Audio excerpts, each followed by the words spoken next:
Well, I've said many times that if you get to be 65 or 70 and later, and the people that you want to have love you actually do love you, you're a success. I've never seen anybody that reaches that age. I mean, I'm not talking about somebody that's in extreme poverty or pain or something, but I've never seen anybody that, if they have a lot of people that love them, that is other than happy. And I've seen some very, very wealthy people that they give testimonial dinners to and name schools after and everything. And nobody loves them, you know.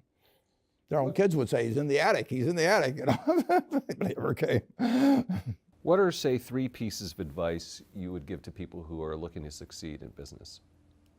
Well, by far the best investment you can make is in yourself. I mean, for example, communication skills. I tell the students that come that they're going to graduate schools and business, and they're learning all these complicated formulas and all that. If they just learn to communicate better, and both in writing and in person, they increase their value at least 50%. And, I mean, if you can't communicate, somebody says, you know, it's like winking at a girl in the dark. Nothing happens, you know, basically. And you have to be able to get forth your ideas, and that's relatively easy. I did it myself with the Dale Carnegie course. Some people wish I'd taken a shorter course now in terms of my talking later on, but it's just hugely important. And if you invest in yourself, nobody can take it away from you. I mean, the second thing, which I'll get a certain criticism for not living it, but I do tell those students, you know, that if I gave you a car and it'd be the only car you get in the rest of your life, you take care of it like you can't believe. Any scratch, you'd fix that moment. You read the owner's manual, you keep a garage and do all these things, and you get exactly one mind and one body in this world. And you can't start taking care of it when you're 50. By that time, you'll have rusted out if you haven't done anything. So you should really make sure that you just remember that you just got one mind and body to get through life with and to do the most with it. What about life advice? Well, life advice is, you know, the most important thing, aside from the things I've talked about already, is really who you associate with. You want to associate with people that are better than you are. I mean, basically, you'll go in the direction of the people that you associate with, and you want to have the right heroes. You want people, if you want to emulate somebody, you better pick very carefully who you want to emulate. And when obviously you can't pick your parents, they're going to have an enormous influence on you, but you don't get a choice on that. But you get choices as you go down the line, and who you admire, who you want to copy, and the most important for most people in terms of that decision is their spouse. It's also important in terms of a partner in business, but the partner in life is the most important one. You want to pick a spouse that's better than you are, and then he or she, and you hope they don't figure it out too fast. Great. Biggest mistakes people make when investing? Well, they try to, they just don't realize that all you have to do is just buy a cross-section of America and then never listen to people like me or read the papers or do anything subsequently. They think that because you can trade, you should trade. You buy a farm, you buy an apartment house, you can't resell it tomorrow, and you know the cost of moving around. Now you get something handed to you, liquidity, you know, which is instant. You can sell, and the costs of doing it are pennies, you know, compared to other kinds of investment activity. So because they can so easily move around, they do move around, and moving around is not smarter than investing. You have a pretty cool morning routine regarding what you have for breakfast and how prosperous you feel. What is that? Well, I now actually send somebody over to McDonald's usually to get me something. Since the publicity I got from earlier describing my habits at McDonald's, I now have somebody go in the office, but that was more for entertainment value. I eat exactly what I like to eat.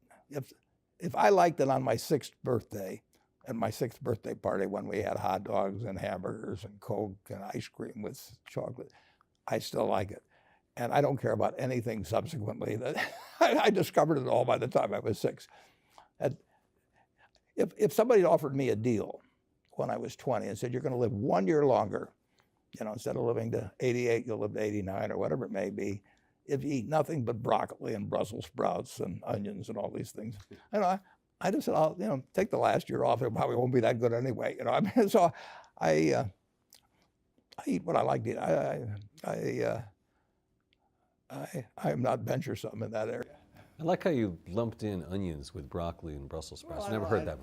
I just don't happen to like onions, but no, I don't put them in the same category. You and George H.W. Bush, I think. Is business school worth it? Depends on the person, much more than it depends on the school. I mean, I wouldn't worry. Some people are going to get a lot out of advanced education, and some people are going to get very little. And I don't even think it's important that every person go to college at all. I mean, we have all kinds of jobs at 70 or so thousand a year, 80,000 a year, that college training is not of use. And I actually was not keen on going to college myself. Yeah, my dad kind of jollied me into it. He could get me to do anything. But if they'd had an SAT test in those days, he would have taken the test for me. but because I knew I could have a good time, and I liked investing, and I didn't really feel I could read the books. So I don't, you know, it's a big commitment to take 4 years, and the cost involved, and maybe the loans involved, and everything. And I think, depending on what your interests are in life, I don't think it's for everybody. I think it's for a lot of people, but there ought to be a reason you're going, and I didn't really see much reason. All right, last question. So lightning round, so there's a few. Do you ever drink water? Only under duress. What is your favorite all-time song, Warren? It's undoubtedly, it's My Way. What about movie? Favorite movie? Well, I like The Bridge on the River Kwai because of there were a lot of lessons in that. Plus, it was, you know, enormously fascinating. Catchy tune also. Pardon me? Catchy tune also. Yeah, Right. very. Right. But the ending of that was sort of the story of life, you know.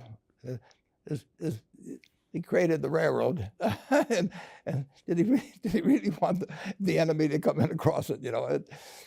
Got it. Favorite book? Well, the favorite book from an the book that had the most impact on my life was The Intelligent Investor by Ben Graham. I knew you were going to say that. Favorite TV show? It's probably going to be, it would be Nebraska in some huge bowl game and winning. And finally, what do you carry in your wallet, and how much money do you tend to carry around? Well, I probably carry maybe $400. I actually, my wife likes to use cash, so I just take home a chunk of cash every now and then she doles it out. She looks at my billfold and sees whether all the hundreds are gone. Sticks a few in there. But, it's pretty simple. And credit cards? I've got an American Express card, which I got in 1964, but I pay cash 98% of the time. If I'm in a restaurant, I always pay cash. It's just easier. Warren Buffett, thanks very much.